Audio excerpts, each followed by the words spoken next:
আসো। খুবই কনফিডেন্ট। আর কতদিন চুপচাপ থাকা যায়? এ কি কি হচ্ছে এইসব? ধরুন আপনার 5,000 টাকা। লাগবে না এই টাকা। কি ভাবেনটা কি আমাদের? আমার বর সারাটা দিন এখানে পরিশ্রম করে শুধুমাত্র আপনার এই 5,000 টাকার জন্য। আরে ছাড়ো না তুমি। চুপ করো তুমি। দেখুন মালিক, ও কিছু বলতে পারে না, ও তো সহজ সরল। কিন্তু শুনুন, আমি কিন্তু ওরকম সহজ সরল না। আপনাদের মতো অনেক মানুষ আমি দেখেছি। এবার বলুন আপনি কি বলবেন? 5,000 টাকা কে বললো আপনাকে? আর আপনার বর তো অনেকদিন ধরে এখানে কাজ করছে, আগে তো কোনোদিন এরকম অসুবিধা হয়নি। আর এই টাকাগুলো নিয়ে আমি কি করব? সত্যি আপনার কি একটু লজ্জা করছে না? এত নির্লজ্জের মতো কথা বলছেন কেন? আর আপনি এটা জিজ্ঞাসা করছেন যে এই 5,000 টাকা নিয়ে আপনি কি করবেন?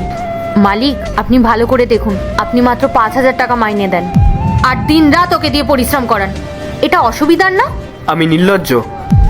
এটা আপনি আমার সঙ্গে কিভাবে কথা বলছেন? মনোজ, তুমি দেখছো তোমার ওয়াইফ আমার সঙ্গে কিভাবে কথা বলছে? মালিক মালিক আমি আপনার কাছে ক্ষমা চাইছি। আসলে আমার মায়না তো 5,000 টাকা, এ কারণে ও রেগে গেছে। আর এই কাজের জন্য আমি বাড়িতেও সময় দিতে পারি না। শোনো, তুমি ছাড়ো না। চুপ করো তুমি। দেখুন মালিক, ও হয়তো আপনাকে কিছু বলবে না, কিন্তু আমি চুপ করে থাকবো না। আপনি একবার ভাবুন, ও দিন রাত আপনার এখানে পরিশ্রম করে আর তার জন্য আপনি মাত্র 5,000 টাকা ওকে দেন। এই 5,000 টাকায় কি হয় আজকালকার দিনে? এক মিনিট, আপনি কিন্তু নিজে এসে আমার কাছে কাজ চেয়েছিলেন যে আপনার বরের কাছে কোনো কাজ নেই। একে তো আমি ওকে কাজ দিয়েছি আর আপনি উল্টে আমাকেই কথা শুনিয়ে যাচ্ছেন। এটা কিরকম ব্যবহার?